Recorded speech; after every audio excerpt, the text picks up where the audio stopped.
Hello and welcome back to I Completed 80s Music with me, the 80s Mixtaper. Hope you've all had a good week and are looking forward to today's episode. So what do we have in store? Today we dive headfirst into the back six tracks of Playlist 37 and the back end of February 1982. And what a smorgasbord of music for your delectation. We start today with the wheels well and truly coming off for ABBA and a tango as angular as their relationships at this point. We then head over to Germany as Kraftwerk embrace the plastic aesthetic. It's back to England and Leytonstone as we introduce possibly the most pivotal piece of the new wave of British heavy metal. Madness give us heart problems. Journey write the best song which ends up ending the best crime drama ever before becoming a millennial anthem in a TV series about high school singing. And we end today in the metaphorical herb garden as we briefly meet Foster and Allen. As always, we can't play the songs in the pod due to copyright laws, so to combat this, I've created hyperlink playlists for both Spotify and Apple Music, which you will find in the episode description, so you too can play along as you listen to the pod. There's also a full track listing there as well, just on the off chance that your pod platform of choice converts those hyperlinks to text. So without further ado, let's get back to the music.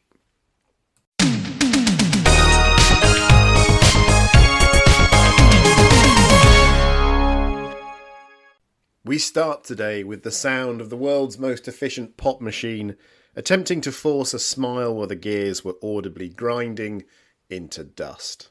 We last saw ABBA in late 1981 with One of Us, a song that felt like a public autopsy of a marriage. It was their 18th consecutive top 10 hit in the UK, a record that equalled the Beatles. But by February 1982, the streak shattered and foretold the sad end of one of the greatest groups ever to take the stage. The song is Head Over Heels, and by the time it was released as the second single from The Visitors in the UK, the internal geometry of the band had shifted from a square to 4 separate points on a map. Benny and Frida had separated, Bjorn and Agneta were long gone. They weren't the Visitors anymore, they were strangers who happened to share a studio in Stockholm. This is track 8, Playlist 37, press play now.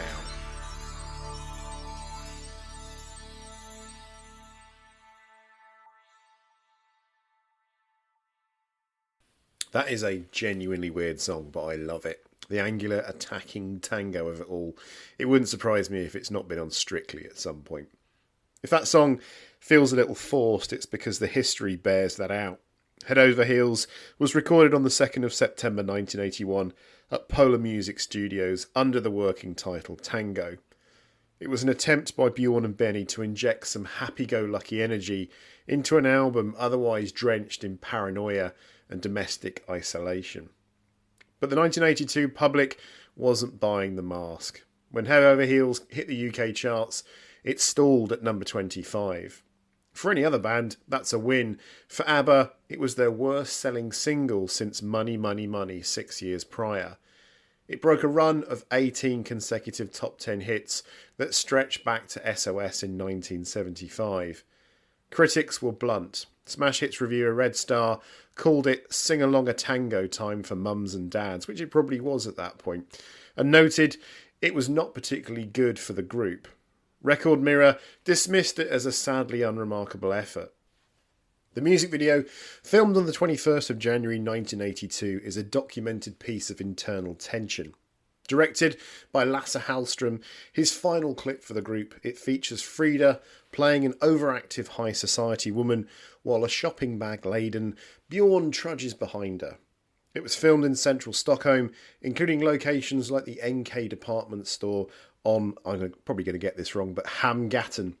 It is the only ABBA video where the director makes a cameo as the pedestrian Frida bumps into on the street. By the spring of 1982, the wheels were coming off. The group initially planned a new studio album, but sessions in May and June for tracks like You Owe Me One and I Am the City were disappointing. The songwriters eventually dismissed them as weak. Instead of a new album, they pivoted to the compilation The Singles, the first 10 years. Notably, Head Over Heels was excluded from this retrospective. By the time The Day Before You Came arrived later that year, The imperial phase was over. Frida was already recording her solo album Something's Going On with Phil Collins, and the band was effectively old hat. We will meet them one last time before the sad farewell. For track 9, we're in the studio. We're staring at a row of buttons that look like they belong in a West German laboratory in 1976.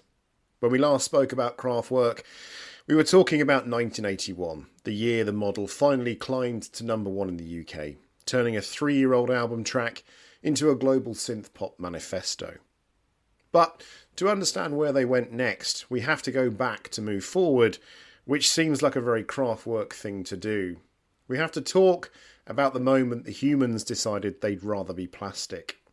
In February 1982, hot on the heels of that number 1 success, their record label reached back into the archives to pull out a song that had originally appeared 5 years earlier on the 1977 album Trans-Europe Express. It was a remix beefed up with extra percussion for the dance floor, and it would climb to number 25 on the UK charts. It's a song about looking and being looked at, and about the glass barrier between the performer and the public. This is Showroom Dummies, track 9, press play now.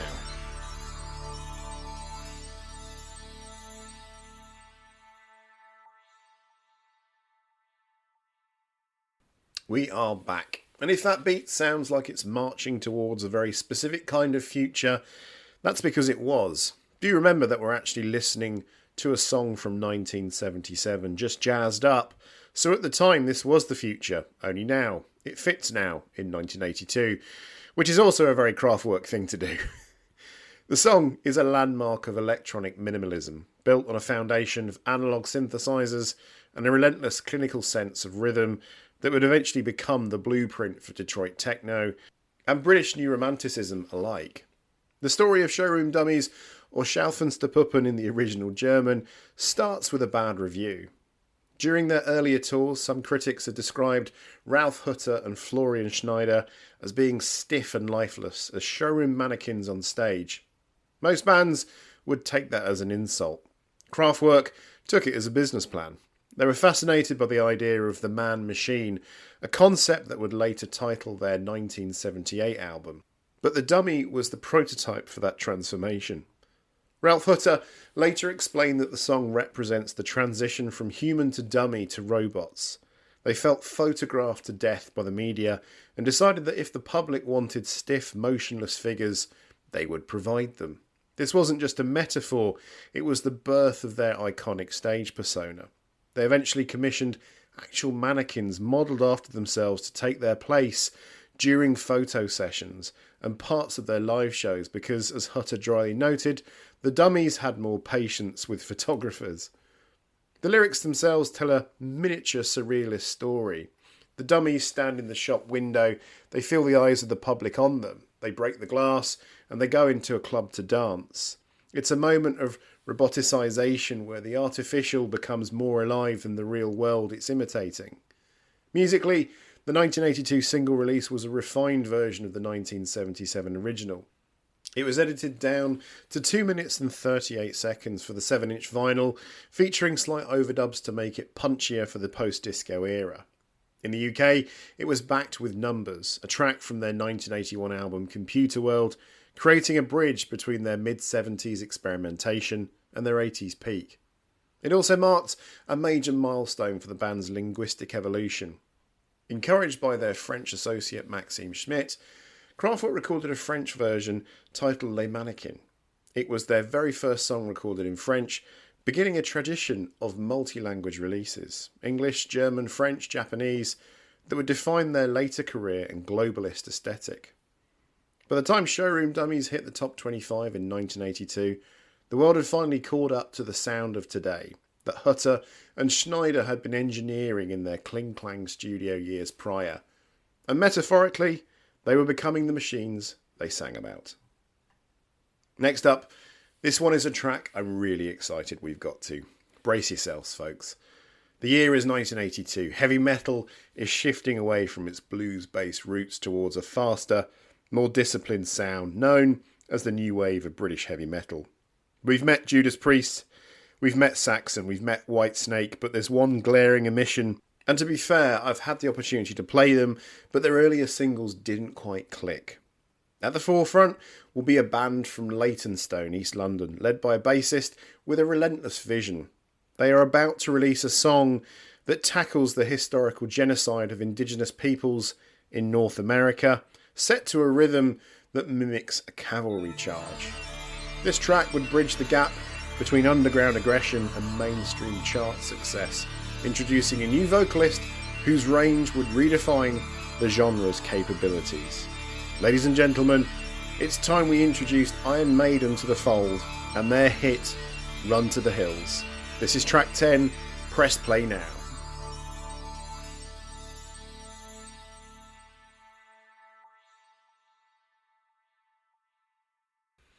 To understand the gravity of Run to the Hills, we must first look at the formation of Iron Maiden. The band was founded on Christmas Day 1975 by bassist Steve Harris. Harris was the primary songwriter and the architect of the band's galloping bass style, a galloping triplet rhythm played with 2 fingers, contrary to the common myth of 3. By 1980, Maiden had released their self-titled debut, followed by Killers in 1981. These albums featured vocalist Paul Di'Anno, whose style was more grounded in a punk-influenced street-level snarl. Whilst reasonably successful, Harris felt the band's musical complexity was outgrowing Di'Anno's vocal range and increasingly unreliable lifestyle. The turning point for the band, and for heavy metal as a whole, occurred in September 1981. Iron Maiden recruited Bruce Dickinson, the former frontman of the band Samson. Dickinson was nicknamed the Air Raid Siren due to his operatic multi-octave power. His arrival allowed the band to move towards more melodic, epic song structures. Run to the Hills was the first single released with Dickinson on vocals, hitting the shelves on February 12, 1982, 5 weeks before the landmark album The Number of the Beast. The song's lyrical content is a factual account of the European colonisation of North America, specifically focusing on the conflict between the Cree Indians and the Soldier Blue, the US cavalry. Steve Harris wrote the lyrics to reflect 2 distinct perspectives. The first verse is written from the viewpoint of the Native Americans. White man came across the sea, he brought us pain and misery. The second verse shifts to the perspective of the invaders, chasing the Redskins back to their holes, fighting them at their own game. It's a rare example of a commercial hit that explicitly details the brutality of westward expansion, including the selling of the soul for gold and the physical displacement of native tribes. Musically, the song is built on a specific melodic hook. Bruce Dickinson has explained in several interviews and his memoirs that the chorus was intentionally designed using a rising sixth interval. During a speaking engagement, he noted that he had researched the psychology of successful pop songs, citing Frank Sinatra's My Way as an influence for the specific interval. By applying this ascending melodic jump to the line Run to the Hills, the band created an earworm that propelled the song to number 7 on the UK singles chart, their first top 10 hit. The song also highlights the technical proficiency of the new wave of British heavy metal. This movement was characterised by the removal of long-form blues jams in favour of shorter high-velocity tracks with twin guitar harmonies. The production was handled by Martin Birch, who had worked with Deep Purple and Fleetwood Mac. Birch captured the interplay between guitarist Dave Murray and Adrian Smith and the frantic yet precise drumming of Clive Burr. Burr's opening drum fill is a signature moment in metal history, providing the percussive foundation for the lyrical theme which builds to the frantic structure. The success of Run to the Hills and The Number of the Beast, which reached number 1 on the UK albums chart, signalled the peak of the new wave. It proved that heavy metal could be sophisticated, historically literate and commercially dominant. The band's mascot, Eddie, appeared on the single's cover, illustrated by Derek Riggs, depicting a battle between Eddie and the devil, an image that further cemented the band's visual identity alongside their musical shift. Iron Maiden's impact across the entire genre is immeasurable. By merging the aggressive speed of the new wave of British heavy metal with the intellectual depth of progressive rock, They elevated metal to a sophisticated art form. Their dual guitar harmony approach became the blueprint for the power metal and melodic death metal movements that followed. They proved that a band could achieve global dominance, eventually selling over 100 million albums without mainstream radio support. From influencing the thrash of Metallica to the modern precision of Mastodon, Iron Maiden remains the gold standard for heavy metal grandiosity and technical excellence. We shall definitely hear them again on this pod. For track 11, we return once again to the Nutty Boys. This is our 8th visit, in fact. Can you believe it? We last saw Madness in late 1981, and they were, quite frankly, untouchable. They had just released a cover of Labi Siffre's It Must Be Love, which we heard in episode 33. A song so sincere, so warm, and so fundamentally English in its sentimentality that it climbed to number 4 on the UK charts. They were the Nutty Boys, a hit machine with a streak of top 10 singles that felt like it would never end. And then, in February 1982, they released a song about a man dying on a bus. This is their single, Cardiac Arrest.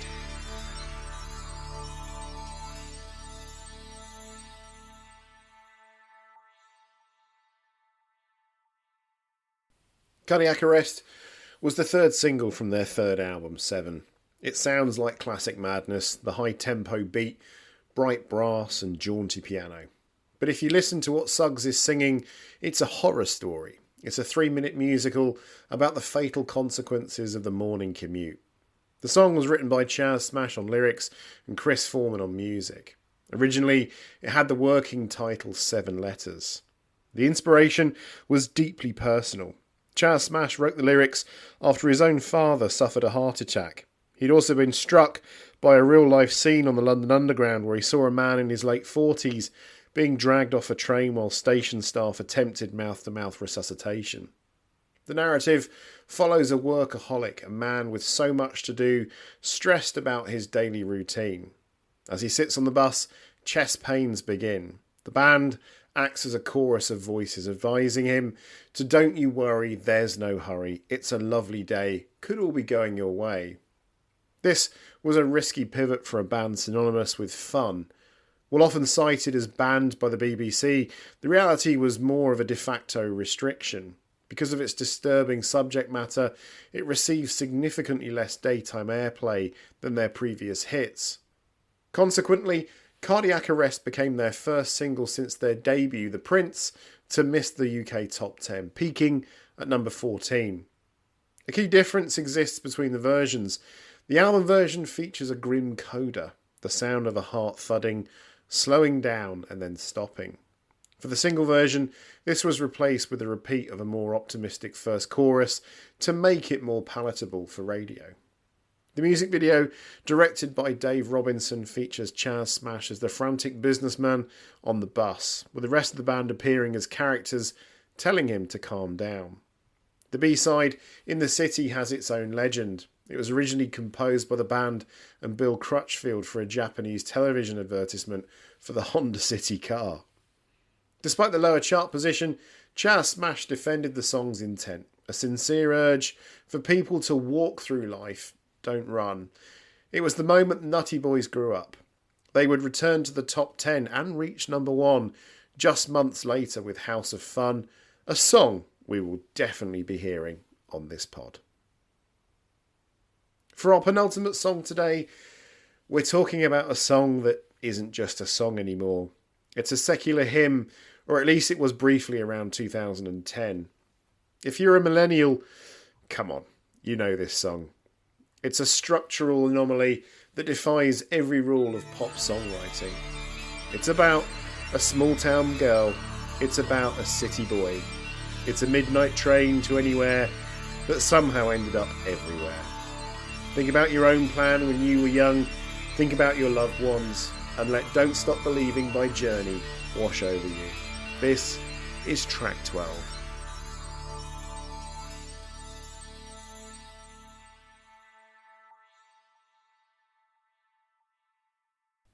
Journey didn't start as the arena-conquering power ballad machine you know today. They formed in San Francisco in 1973 as a jazz fusion and progressive rock outfit. The founding core featured Neil Schon and Greg Rowley, both alumni of Santana, who were more interested in long-form instrumental jamming than 3-minute pop hooks. Their first 3 albums, Journey in 1975, Look into the Future in 76 and Next in 77, were musically dense but commercially sluggish, though each charted slightly higher than the last.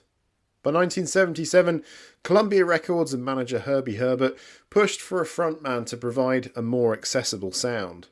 After a brief stint with Robert Fleischman, the band hired Steve Perry in October 1977. Perry brought a crisp tenor and a pop edge that transformed them. Albums like Infinity in 78, Evolution in 79 and Departure in 1980 turned them into platinum-selling stars. But the final piece of the puzzle arrived in 1980 when Greg Rowley left the band and recommended Jonathan Cain of the Babies as his replacement. Cain brought a specific kind of blue-collar sentimentality. He brought a notebook of lyrics he'd been saving since he was a struggling musician on Sunset Boulevard. And most importantly, he brought a piece of advice his father had given him when he called home ready to quit. Don't stop believing or you're done, dude. The rest, as they say, is history. Don't Stop Believin' was released in October 1981 as the second single from the album Escape. Structurally, it is famous for its delayed gratification. Most pop songs hit the chorus by the 60-second mark. This song makes you wait until there are only 50 seconds left, about 3 minutes and 20 seconds into the track. It's all verse and build-up, and the most gorgeous guitars until that final explosion. The writing session happened in a warehouse in Oakland.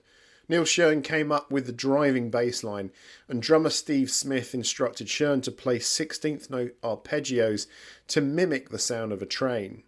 When it came to the lyrics, Perry and Cain invented characters, a city boy and a small-town girl boarding a midnight train going anywhere.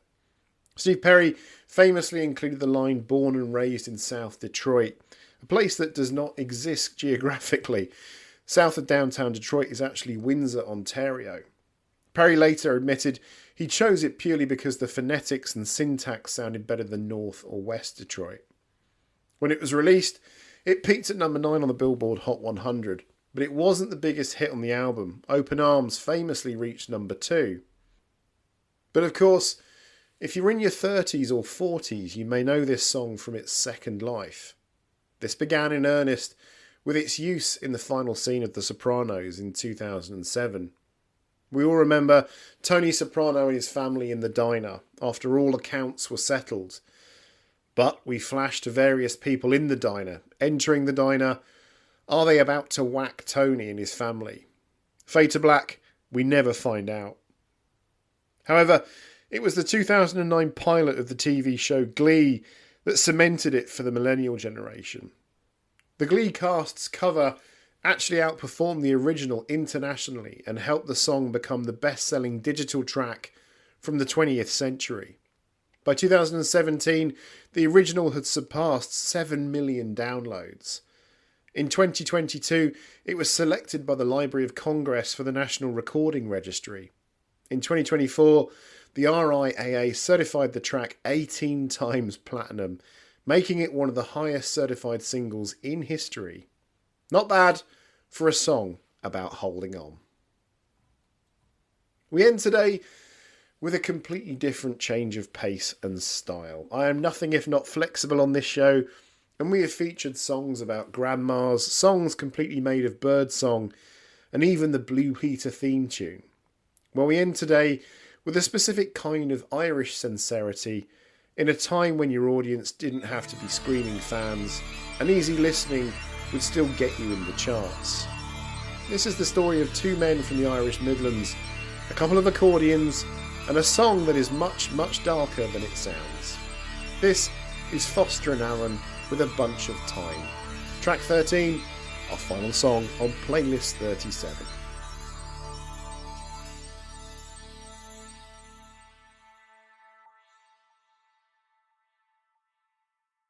Before Foster and Allen ended up on Top of the Pops in 1982, sandwiched between the neon artifice of the 80s, we return to 1975. Mick Foster, born in 1947 in County Kildare, was already a champion. He'd won the All-Ireland Senior Accordion title in 1968 and 1970. Tony Allen, born in 1952 in Mount Temple, Westmeath, came from a family of 9 where music was the atmosphere. His father played fiddle, his mother sang. They were playing in various country and show bands around the Midlands, specifically a group called the Night Runners.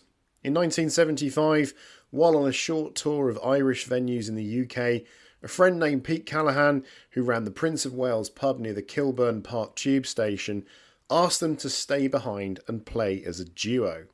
Mick had been trying to convince Tony to go duo for years, inspired by the Alexander brothers in Scotland. They stayed, they played every night for a week, and they realised they were a hit as a pair. Foster and Allen was officially born. They spent the late 70s grinding through cabaret sets and Irish clubs. Then, at the end of 1978, they released A Bunch of Thyme on Donny Cassidy's CMR label. It was a monster in Ireland.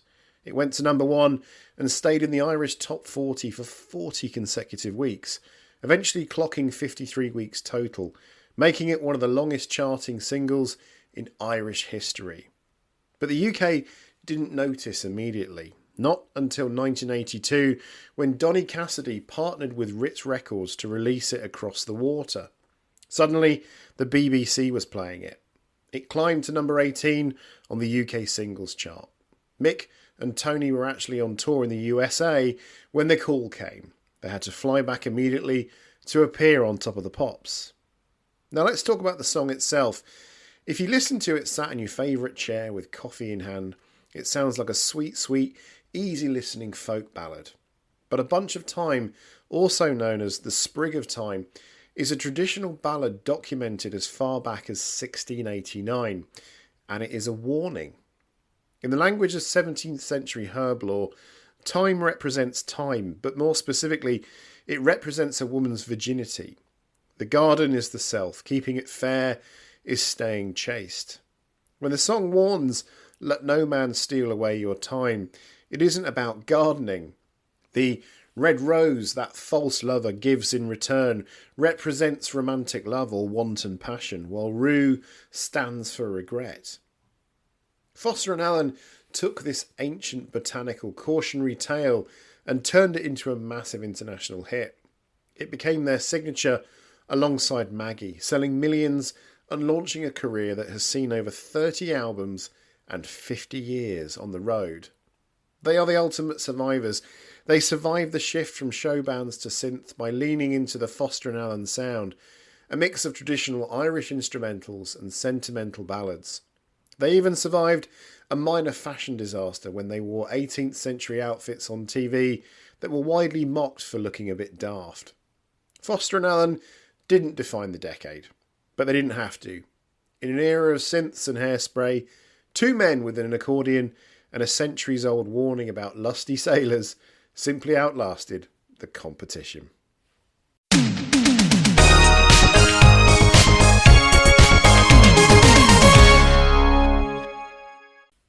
What an episode, what a playlist. Hopefully you're in the mood for more. We'll never fear, as next week we dive into March 1982 and playlist 38. In the first half alone, we will meet the enigma that was the Goombay Dance Band. Have a brief affair with some reggae, drop Imagination's best song, pick up the bass guitar in an Alan Partridge style with Gary Newman.